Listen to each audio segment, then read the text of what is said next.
उद्धव जी बोले, विदुर, भगवान जब धराधाम से जा रहे थे तो भगवान बोले उद्धव, हमने सबका कर्ज चुकाया, सबका हमने ऋण अदा किया, पर हमारे विदुर और विदुरानी के घर पर जो हमने बथुआ का साग खाया था, जो केले के छिलके खाए थे, उसका कर्ज हम नहीं चुका पाए।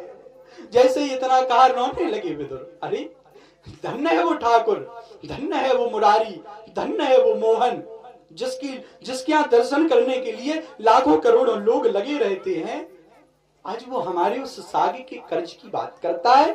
साग का, अरे साहब, हमने तो सुना कि भगवान का निमंत्रण उस दिन दुर्योधन के यहाँ पर था, पर भगवान ने विदुरानी का भाव देखा, विदुर जी का भाव देखा, तो भगवान फिर 56 भोग त्याग करके, तभी तो एक जो है भजन में कहते हैं, दुर्योधन की मेवा त्याग, दुर्योधन की मेवा त्याग दिए और साग विदुर घर खाए।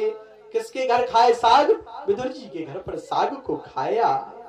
रोने लगे आज, बोले भैया उद्धव जी, ठाकुर जी का नंद नंदन का उस दिन निमंत्रण दुर्योधन के यहाँ था, पर विदुरानी भावुक हो गई। हमारा भाव देख करके वो युगल सरकार, वो कृष्ण हमारे घर पर आ गया। हमने तो एक जगह पढ़ा कि जब नंद नंदन कृष्ण सरकार, चितचोर माखन चोर कन्हैया द्वारकाधीश भगवान, युगल सरकार, योगी योगेश्वर सरकार, वृंदावन बिहारी लाल जब विदुरानी के घर पर गए तो उस समय विदुरानी जी स्नान कर रही थी, और जहां भगवान को देखा तो इतनी भाव में प्रबल हो गई, इतनी डूब गई, इतनी गदगद हो गई कि वस्त्रों को, साड़ी को बांधना भूल गई और जाकर के भगवान की सेवा करने लगी, भगवान को साग पवाने लगी और केला फेंकती जावे और छिलका भगवान को पवाती जावे और भगवान प्रेम पूर्वक खाते जावे। हमारा वो नंद नंदन जब विदुर जी आए, अरे बाबरी हो गई क्या, पागल हो गई क्या, क्या करती है? अरे बोली महाराज क्या करती है, देखते नहीं हो साक्षात त्रिलोकीनाथ द्वारकाधीश हमारे घर पर पधारे हैं, हम इनको भोजन पवा रहे हैं। अरे बोले पहले कपड़े निर्वस्त्र है, कपड़े तो पहन, तब ध्यान आया, अरे अरे अरे अरे, फिर साड़ी को बांधा। इतनी डूब गई नंद नंदन, जय हो, इतनी डूब गई भैया कि वो साड़ी को पहनना भूल गई। भगवान बिना भाव की नहीं मिलते। जब आपका भाव प्रबल होता है, जब आपकी निष्ठा परिपक्व होती है, जब आपकी दृढ़ता, निष्ठा, परिपक्वता, आस्था भगवान के प्रति परिपक्व होती है, तभी भगवान आप पर रीझते हैं और हमारा गोविंद आपको मिलता है। बोले वृंदावन बिहारी लाल की। इससे हमें एक बात याद आई।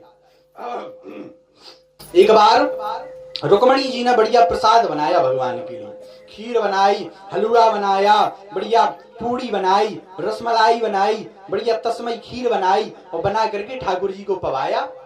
तो ठाकुर जी पाने लगे। जहां ठाकुर जी भोजन पाकर के स्वतंत्र भये भैया, जहां भोजन पाने के पश्चात में स्वतंत्र भये, तो रुक्मणी जी को लगा कि शायद आज भगवान हमारी तारीफ करेंगे कि वाह बहुत अच्छा भोजन बनाया, बहुत अच्छा भोजन, लगता है आज भगवान हमारी तारीफ करेंगे, आज हमारी बड़वारी करेंगे। अरे आपके जैसा भोजन तो कोई बना नहीं पाता देवी। पर भगवान ने कुछ नहीं कहा, भोजन पाया, स्वतंत्र हुए, हाथों को धोया, मुख पहुंचा, भगवान बैठ गए। रुक्मणी जी बोली सरकार आपने भोजन तो पाया? भगवान बोले हाँ हाँ बढ़िया पा लिया। कैसा लग? नहीं नहीं ठीक, बढ़िया बढ़िया स्वादिष्ट। वहां ना रखो, स्टैंड के पास रखो तुम्हें। श्री राम बोलिए वृंदावन बिहारी लाल की। बोले आपने भोजन को तो पाया? हाँ। भगवान बोले नहीं हमने भोजन किया।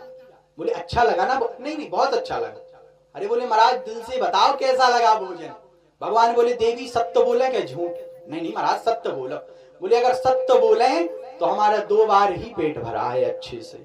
जैसे ही भगवान ने इतना कहा, रुक्मणी जी को लगा शायद माता जी की बात करेंगे। बोले कब महाराज?